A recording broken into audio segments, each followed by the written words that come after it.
Yes, sir. Welcome back. Thank Track you. and field, right? Shelly-Ann Yes, sir. Fraser-Pryce. The Caribbean News Weekly put out an article where she went over. Basically, she was just reminiscing about how last season went, the things that she was happy about, the things that she was not so happy about. You know what I mean? Yeah. Title of the article is Disappointed but Grateful. I think, yes. Fraser-Pryce, disappointed but grateful. All right. However, what I want to talk about is a part of the article where she says Jamaica is the greatest country by far in sprinting. Let me just read this and then me and you can talk about it. All right. So, asked All about right. Jamaica's future as the sprinting capital of the world, the second fastest woman alive was just as quick with her response. Jamaica is the greatest country by far when it comes to sprinting. An artist once said that as one gone, another one born. That is Jamaica. It doesn't matter what it is. We will always have somebody to come up in the ranks. When the world worries about Shelly-Ann retiring soon, we have so many more coming behind us. It's because of the work, commitment, and sacrifice that we have been able to give our sports and the legacy that we have. All right? And the young athletes too will see the fruits of our labor and they will want to enhance the legacy and know that if Shelly-Ann can do it, they can do it too. Once anyone who knows Shelly-Ann knows her depth of gratitude to those who helped to contribute to her journey. She was generous in her praise for her past heroes of Jamaica's legacy of sprinting. A big, massive shout out to Marlene Otti, Veronica Campbell, and the other ladies who set the trail and equipped us to know whatever we set our minds to, we can achieve, she said. Wait, big speech from Shelly. Big speech. Big speech. Some positives in it, though. You want to dissect the whole thing, or you just let's start with the title. Not the title, but the main thing. Jamaica is the greatest country in sprinting by far. Well, I mean, that's something that nobody can really argue. The only country that comes close is America, and a lot of the American athletes either have Jamaican lineage or we have so many Jamaicans who have run for other countries. Yeah. You know, who ran for Canada? Was it Ben Donovan Johnson. Bailey? It was Ben Johnson. And Donovan Bailey, yes, you're right. Right, exactly. So we produce sprinters for other countries. That is how much of a powerhouse we are. It's like almost I like agree with you, but let me Yeah. be devil's advocate and them all cuss me off now. But we have to do this for the sense of the debate. You know what I mean? In terms of quality of sprinters, I would say yes. In terms of quantity, I think the United States, still because of the size of the country and the population, produce more top sprinters than Jamaica. Just quantity. You know what I mean? okay. Quality though, the Jamaican sprinters are probably cream of the crop. And if we're going to say we have the fastest man in history, probably the two fastest men in history. You know what I mean? The second and third fastest woman in history. A lot of people still debate the time for the fastest women's 100 meter in history, right? So we're just going to keep it 100 meters right now. But sprints, include a lot more than that. But that debate, if we get into the full debate, it would probably take an hour or two. All right? We're just going to keep it short right now. So if we say, all right, we're going to look at the 100 meters for men. Let's just cut it down to the top 10, right? In the top 10, you have 4 Jamaicans. You have at number 1 Usain Bolt, and tied for number 2 you have American Tyson Gay and Johan Blake. All right. We all know the time Usain Bolt is a 9.58, fastest time for a man in history, and the 9.69 is held by Tyson Gay and Johan Blake, the second fastest men in history. Third is the Jamaican Asafa Powell. So in the top 3 or top 4, however you want to look at it, is 3 Jamaicans and 1 American, right? After that, you have Justin Gatlin, Christian Coleman, and Trayvon Brummel, 3 Americans. Justin Gatlin is the 5th fastest man of all time, and tied for 6th is the 2 Americans, Coleman and Brummel, right? But if you talk about the times that are run, you are talking elite athletes when it comes down to Blake, Gay, and Bolt. Nobody else has run in the 9.6s or even 9.5s.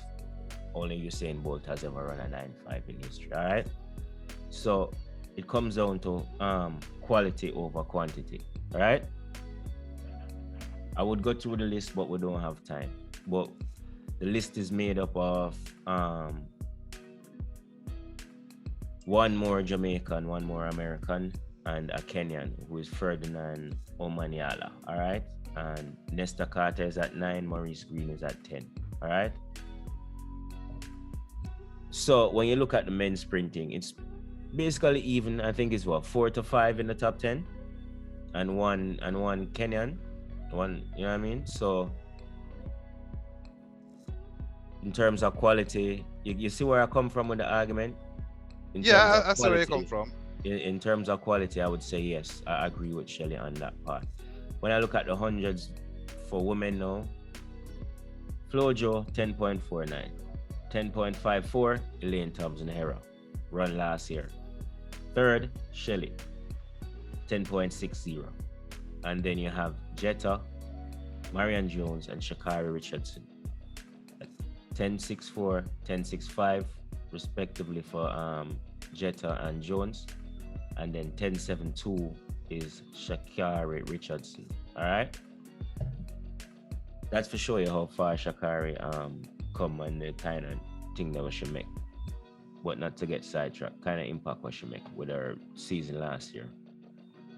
Then again, you see in the top 5, 3 Americans, 2 Jamaicans. The top 10 altogether, you have 4 Jamaicans.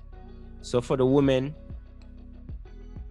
which I believe is probably Jamaica's strength in sprinting throughout the years. Though American women are more on par, I would think.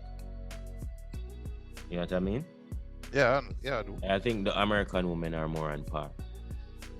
In terms of the our youth programs or how we train our athletes, all of that, we are the sprint factory. That cannot be denied. You know what I mean? It's in our genes. It's like what you said, we produce athletes for everybody. But if you're going to get technical with it, yeah, man, we definitely have stiff competition from the Americans. You know what I mean? Yeah. If we're going to get technical about the argument, I think it would be similar to football, where I think we'd be like a Brazil, which almost have the same color scheme in the national flag, like us, green, gold, and blue instead of our black. And Spain, where Spain would be like an America, where Spain is going to put out a lot of ballers at a consistent quality, but then Brazil going to give you that rare talent, you know, that special ability, you know, that is Jamaica in track. Yeah. You know, when we have a standout athlete, you notice like they're doing something extraordinary all the time. Even look at even Asafa before Bolt came and overshadowed him. When Asafa was in his prime and was running, when what was it, 9.7? When he did the 9.7, he was so explosive out of the block. Yeah. Like nobody was doing that. Yeah. You know, so that just goes to show you that we really produce elite athletes in sprinting, not just top quality, elite. I agree with you. And another thing that we must not overlook is that our competition makes us better. If we have strong rivals, that is what bring out strong performances. If Johan Blake and Tyson Gay weren't running 9.69s, we wouldn't get a 9.58 from Usain Bolt. Them would, you know what I mean? Yeah, man, they feed off each other. Yeah, if Shelly-Ann Fraser-Pryce wasn't running, putting that pressure to make Elaine run that was that 10.54, it wouldn't have happened if she wouldn't have run that time. So competition makes the sprinters better, whether it be from them countrymen or people from other countries, male, female. That's just how it goes. That's just how I Yeah, see it. You know what I that's mean? how it is in all competition. Once the rivalry is on another level, Yeah, if you're gonna compete in this sport, you're gonna have to raise your level. It's just the yeah, facts. yes, In any sports, even in motorsport. Say you're a weekend warrior drag racer, you know how it go. Next week, yeah. you lose, you come back next week, you bolt out that little bottle, a little spray here, there. Who knows what I'm talking about? I don't even know what I'm talking about. But you do what you have to do to Yeah, raise the level, to yeah, perform, so that yeah, your competition is pushing you. yeah, So and that is yeah, just another from a different angle. yeah, man. And you're not always going winning, because when that is the sense, that is the beautiful thing about competition. Is like real competitors take the losses as lessons, and they go back to the drawing board, and they sort it out, and then come back even better to get that victory. Real competitors really compete against themselves Yeah, man. because real competitors know they can win, Yeah, and they know they possess the talent to be competitive. So it's yeah, really in the competition. The glory is really in the competition. If yeah, anybody has ever competed at a higher level in anything, yeah, I don't care if it's football or playing the violin. yeah, Once you've been in a competition, yes, you remember the trophy parade, but yeah, what is ingrained in the memories is those competitive moments yeah, where your decisive actions, yeah, you know, did something. You might not even won the race, but in competing, you mounted such a challenge that you are yeah, proud within yourself that I worked my craft efficiently yeah, to challenge this worthy opponent, and that is yeah. what you reflect on. So that's what a real competitor is about. That's very true. Yeah. So the next thing is massive respect to Shelly, because she's always graceful with how she conduct herself as usual. Yeah, man. We're Um, nominating her for an ambassador role. She yeah, need man. it. Um, the thing is, I love the way Oh, how she sorry, bring, Shelly don't need nothing. Let me yeah, just fix up that, but she deserve it. yeah. Well, we see how she wrapped up everything in terms of our comments, encouraging the youngsters, and then also paying tribute to those that did the work before her. You know what I mean? Yeah. Those things don't go unnoticed, Shelly. So big up yourself. You're an outstanding person. You know what I mean? And to all the track and field fans, global American fans, Jamaican fans, long live the competition and the rivalry. You know what I mean? Just keep it respectful. Everybody have manners and thing. And hopefully we're gonna have a great season, because we have World Indoor Championships coming up next month, and we have our month after next, and we have the World Championships coming up in the summer. So a whole heap of track and field and a whole heap of competitions. You know what I mean? All right, Wade. Respect. Thanks for coming in. Closing remarks, bro. No, just big up all green and gold and blue and black flag nations, because we're the greatest. Yeah, man. All right, cool.